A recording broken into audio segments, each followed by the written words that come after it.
Hi සැලමත් පතන් සුබ සන්ධ්‍යාවක් හැමෝටම. අද අපි බලමු අපේ මුළුතැන්ගෙට අවශ්‍ය ද්‍රව්‍ය කිහිපයක් ඒව කොහොමද අපි මැලේ භාෂාවෙන් කියන්නේ කියලා.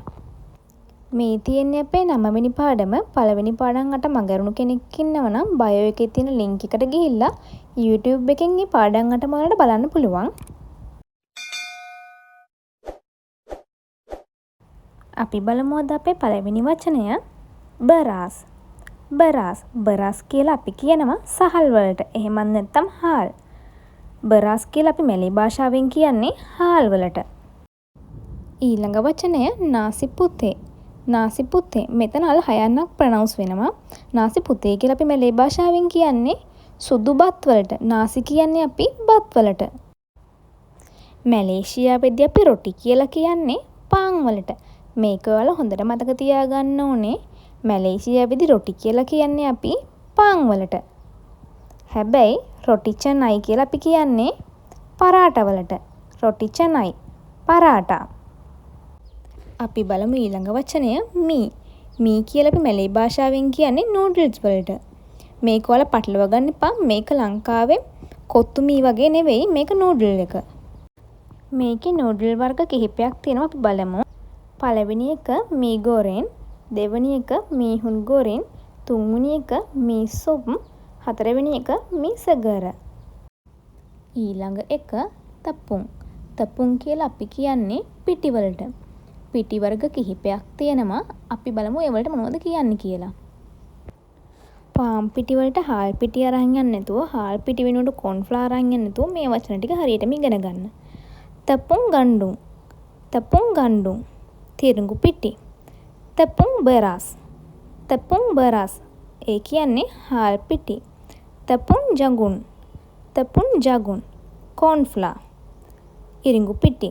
තප්පුන් පුලුත්. තප්පුන් පුලුත්. තලෝර්.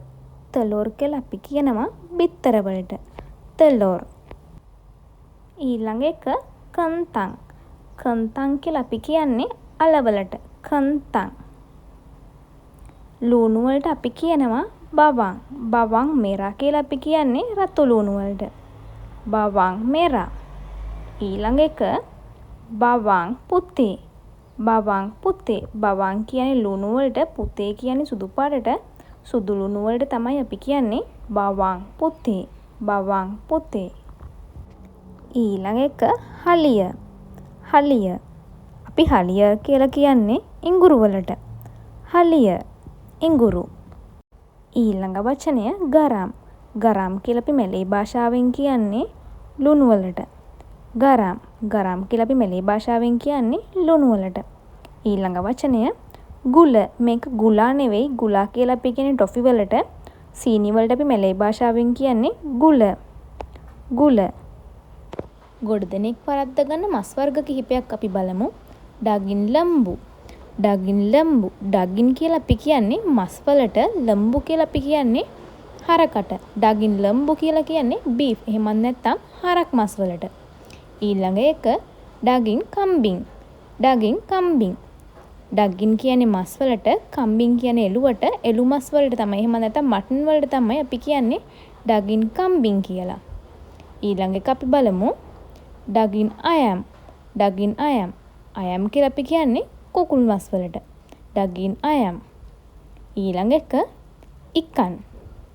ඉකන් කියලා අපි කියන්නේ මාළු වලට. ඉකන්.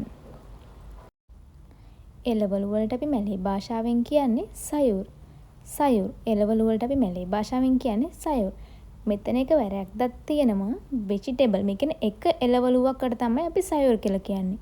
එළවලු වර්ග කිහිපයක් තියෙනවා නම් අපි එක හඳුන්වනවා සයුර් සයුරන්. සයුර් සයුරන්. පළතුරුවකට එක පළතුරුවක් නම් එකට කියනවා බුවා. පළතුරු වර්ග කිහිපයක් නම් බුවා බුවහන්. බුවා බුවහන්. මේක ගොඩ දිනෙකට වැදගත් වෙන එකක්. අපි මැලේ භාෂාවෙන් කෝපි වලට කෝපි කියලාමයි කියන්නේ. ඉංග්‍රීසියෙන් කොෆි කියලා කියන එක, අපි ලංකාවෙන් කෝපි කියලා කියන එක, මැලේ භාෂාවෙන් අපි කියන්නේ කෝපි කියලාම තමයි. ඊළඟ එක